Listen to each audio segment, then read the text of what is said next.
lesson planning, and student engagement.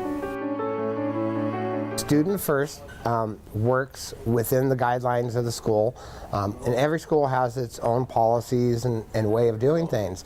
And each teacher within any particular school may have its own way of doing things. And so, and a lot of it's experimenting. What training works in one school would not maybe work at another school because the student body isn't interested. I mean, just an example, I have one school we work with. They are the highest poverty rate of any of the schools we deal with. The students have no supervision, they have no support after they leave, and those students really have a hard time.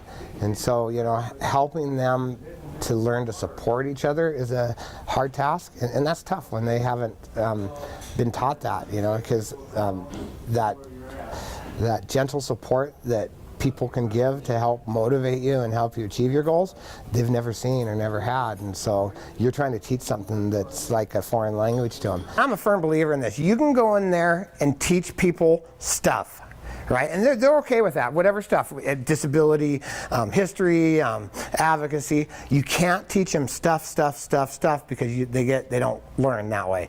So if you want to teach them, like you're going to do disability history this week, next week you're going to want to engage them. You're going to want to have them do a team activity that's fun and exciting, because you got to keep it mixed up, otherwise they get bored. And the problem, if once you do a school, like again, you start at 9th grade, you know, you have young people, the next year you have the same student, now that curriculum's no good. And I know you don't like to hear this, that curriculum's no good because now the students have seen it, they're bored during that curriculum. And there's an exception, some of the marshmallow towers and the building things. Towers. Right, they like that stuff, but once they know it, then they become a disruption to the class because they're not interested in it no more. So you always got to keep it going. And it even gets harder when those students move to your transition program, because now, you know, so you got 6 years, so you figure that's 180 lessons for that student you got to come up with over his 6 years. That's a lot of lesson planning. So modifying lesson plans. If this is a good example of modifying, so I took that lesson plan and I modified it to fit your guys' needs today. Those are not the question I asked 9th graders in school. But so some of the lessons can be modified to adapt to your class. And you know, the only way to know that is to know your students. And you guys, did everybody get to see this? So you guys will know your classes as you know your classes. Does that make sense? Yeah, and unfortunately, every year's different. Like one year, this class may be so pleasant and so friendly and play so nice in the sandbox. The next year, you know, it's a cage match. So it's just how it is. As students change, the personality of the clubs change. And so again, it's adapting. So modifying lessons. A lot of these lessons can be simply modified just by changing them a little bit. And as, you know, in the beginning you won't have to, but as you become an expert, which you will, you'll learn how to modify it to fit the needs of your class. So I talked about this a little bit, picture exchange system. This year, we're not doing a lot of that, but in a lot of years, last year, I would make little pictures for folks that are non-verbal. You know, I don't like non-communicative, because with the right tools, they are very communicative. And they are very verbal too, even though they can't talk. I mean, and so the pictures will represent their needs or the topic. You know, depending on topic, you'll have just a little flashcard, and that will represent them. And you'd be surprised how smart some of these kids are. I mean, it just blows my mind. You know, there's nothing they can't do. It's us that have the problem. We don't know how to teach them. I've learned that. So modifying things like the PECs, so they have pictures for the needs, yes and no, and sometimes it's slowing down enough to hear what they're saying. Does that make sense? We get so fast sometimes that we really don't listen. And the more you're around somebody, the better you can understand them. It's not them that has the problem talking to you, it's you that has the problem listening to them. Does that make sense? Okay? So hand over hand support. So when you're doing some activities, you actually help them achieve the activity, hand over hand, just like I said. So you help them pick it up, you help them put it into place. Give us an example of that, Michelle, you're good at that. So when we were doing marshmallow towers last year, we were working in small groups. I was working with this nonverbal girl, and so I was using hand on hand, hand over hand.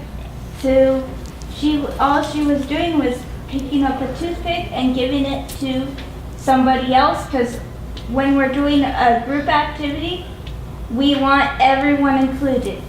If only they could pick up toothpicks and give it to someone else, then that's fine. If they could put marshmallows on toothpicks, that's fine. Yeah, everybody can do something. And that's what we're teaching. Everybody can do something. And so if you're doing group exercises, and if you have a couple of students that are sitting over here out of the way because they can't participate, then you're doing it wrong. Everybody can do something in an exercise. And if you can't develop a lesson that everybody can do, that's the wrong lesson for that class. So accommodations, allow the students and encourage them to use communication devices. So have you ever been into a classroom where a student has a communication device and don't use it? So you got to encourage them to use that communication device, and that does require for us to slow down a little bit and sometimes help them get the information into the communication device. And a lot of people are now using iPads as a device, which is great. I have one student I work with. As long as I give the lesson ahead of time, she can put her information in there, and then she can still use her voice during the class. She's not able to do it during the class, but with a little extra time, she can do it. And that's what we're all about, is learning how to accommodate the needs of our students. Okay, we're going to do a team exercise. So one of the concepts behind this is not only a team building exercise, it's also how well people can follow instructions. So and I'm not going to get to the rules. So they actually process the rules, come up with how they're going to do it. So people get to talk about it before you ever open it. You don't get to open it until I say go. But you're going to read the instructions. You guys are going to figure out what you're going to build. And you can build anything you want. And I tell you what, I've seen some pretty creative things built. And this activity is in the team building activity Correct. section? Okay. Yes. It's been a long day. Quality of teamwork is to get everybody involved. Everybody counts to get involved in these type of assignments we do. So yep, there you go. Fold in half. Good. Fold in half again, or the long way. There you go. Right. Just in case. Stop trying to make us lose. My team member said to make smaller pieces, so I always listen to Tyrone. Yeah, Tyrone. Yeah. It's called the Window of Hope. Hey, yep. The window of hope. I like that. All right, should we try it? Close it up. This is an envelope we made with a stamp. It's to student first from the bank, and inside we put all the extra papers in there as the money that we're giving student first. And it closes like that, and it gets mailed. Oh, that's workable. Yeah, it's a workable envelope. It's a team. Team effort. Yes, that Donna. yes. Everybody worked on together. It's a what? Unity across America.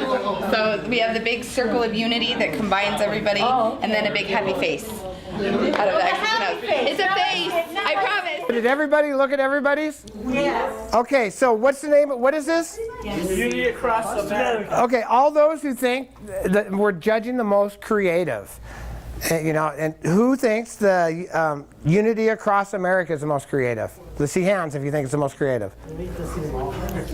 You got one. Okay.